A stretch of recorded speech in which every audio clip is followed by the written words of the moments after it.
Y era allí donde los discípulos iban a aprender la lección. Pero lo importante es que el barco zarpa y en menos de lo que canta un gallo, el cielo se llena de nubes, luego comienzan las olas a chocar contra el bote y el viento a soplar muy fuerte. ¿Y qué experiencia horrible debe ser eso? Mire, querido, yo he ido a Vieques y a Culebra, y yo me monto en ese bote, y si el mar está un poco picado, ya yo estoy viendo visiones. A mí el mar me causa, ¿verdad? Cuando el barco, cuando hay mucho oleaje, me causa estrés. Mareo, sí. Y yo he optado por volar. Cada vez que yo voy a Vieques o Culebra, yo me monto en una avioneta. En 10 minutos yo estoy allí. La gente habla de las avionetas, que así, miren, en 10 minutos usted va ahí. En 10 minutos ya llega a Culebra o Vieques. A 1 hora y media, 1 hora y 45 minutos de esa tortura. Pues imagínese usted estar en un bote pequeño en medio de esa tormenta. Pero así mismo es que llegan los problemas, de repente y sin avisar. Lo segundo es que las tormentas te hacen perder la dirección. No importa cuán bueno tú seas o creas que seas manejando las situaciones y los problemas, pero aunque sea por un instante, aunque sea por un momento, un problema fuerte te puede dejar, como dicen por ahí, perdido y sin idea. En un momento de crisis. Claro, que la persona que sabe manejar conflictos, que ha estudiado un poco y sabe manejar los conflictos, puede manejar un poquito la situación después, puede reponerse de manera más rápido. Y usted se da cuenta, personas que han perdido familiares cercanos, hay momentos de duelo, momentos de tristeza, pero a los meses te va encaminando el barco. La persona que no sabe trabajar con los problemas, pues puede tener situaciones de depresión severa, profunda y quizás hasta nunca recuperarse. Pero no importa cuán bueno o cuán malo tú seas, hay momentos que vas a sentir que el barco tuyo está a la deriva. Vas a sentir que los vientos, por más instrumentos que tengas en tu barco, la brújula se va a volver loca y tú no vas a saber para dónde vas. Y es interesante que nosotros tenemos que recordar que los discípulos que estaban en esa barca eran pescadores, ¿saben? O sea, ahí no estamos hablando de como yo, un grupo de pasajeros que va bien, que no sabe, yo no sé nada de navegación en bote, yo guía un jet ski, cuidado. Y me imaginan los jet ski de papi, cuando tenía jet ski, pues yo me iba por ahí con el jet ski. Pero miren, de navegación realmente yo no sé nada. Pero los que estaban en ese bote con Jesús eran casi todos pescadores experimentados. Su vida entera y quizá la de sus familiares, sus padres, sus abuelos, se habían dedicado a la pesca. Conocían muy bien ese mar de Galilea y sabían que ese mar era traicionero, que ese mar tiene fama de que es traicionero. Así que, como dije, no estamos hablando de cualquier pasajero, estamos hablando de profesionales. Y yo creo que, como tal, que ellos sabían bregar con esa tormenta. Ellos sabían lo que tenían que hacer y lo estaban haciendo.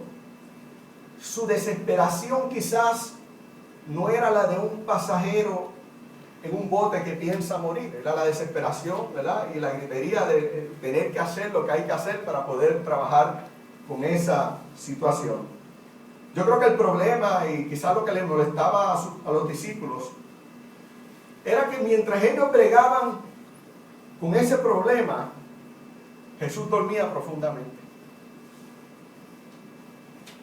Yo me imagino ese bote moviéndose de lado a lado, y yo me lo imagino a ellos no gritando de la desesperación, yo me lo imagino a ellos gritándole uno al otro: sube la vela, baja la vela, muévela aquí, el remo, como gente profesionales trabajando contra el viento, contra la tormenta. Y usted se imagina usted sudando con esas olas chocando contra el bote, mojándose, el viento, como usted ha visto en las películas, ese revolú dentro de ese bote de esos profesionales, y Jesús en el quinto sueño. Y yo creo que eso le molestaría a los discípulos. Yo lo puedo entender. Jesús dormía lo más tranquilamente. ¿Y cuántas veces nosotros sentimos que en medio de las tormentas de nuestra vida Jesús también duerme.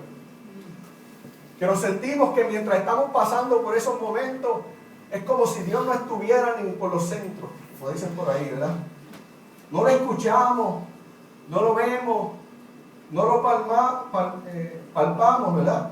Sentimos que Él no está, que no se interesa por nuestros problemas. ¿Dónde está Jesús en esos momentos de desesperación?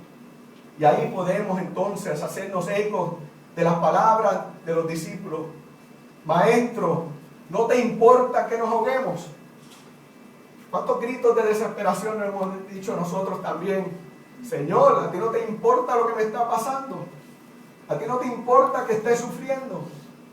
¿A ti no te importa que esté a la deriva?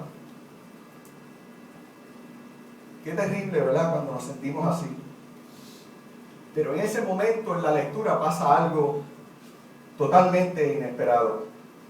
Y quizás los discípulos lo que querían era que Jesús, número uno, se levantara y fuera solidario con ellos. Decir, mira, ayúdanos por lo menos con el remo. Ayúdanos por lo menos a sacar el agua, como es el dibujo del programa de esta mañana. Usted ve a los discípulos ahí sacando agua y Jesús durmiendo y los discípulos sacando. Ayúdanos. Ellos esperaban por lo menos la solidaridad de Jesús, que Jesús los ayudara. Pero Jesús simplemente se levantó y con su potente voz calmó la tempestad. Los discípulos esperaban ayuda humana, pero recibieron ayuda divina. Esperaban una ayudita, pero recibieron una solución definitiva. Y el resultado fue bien impactante para los discípulos. Hay un refrán que dice, cuidado con lo que pidas, porque puedes recibirlo. En inglés, yo creo que be careful for what you ask, you might just get it. Cuidado con lo que tú pidas, que cuando llegue puede ser que te impacte más. Yo no sé si los discípulos estaban más aterrorizados de la tormenta que por el milagro que acababan de ver. Porque estaban aterrorizados. Esos discípulos decían, pero ¿quién es este? ¿Quién es este que hasta los vientos y las olas le obedecen? Recuerden que, como hemos dicho anteriormente en Marcos, el Evangelio de Marcos, los discípulos de Jesús van conociendo poco a poco quién es Jesús. ¿Recuerden que hablamos de eso? Como que ellos no entienden quién es Jesús. Y a través de esos milagros, a través de esas experiencias, ellos conocen poco a poco quién es Jesús. Cuando ellos esperaban poco, Jesús les soluciona el problema y ellos se preguntan, aterrorizados, ¿quién es este que hasta los vientos y la tormenta le obedecen?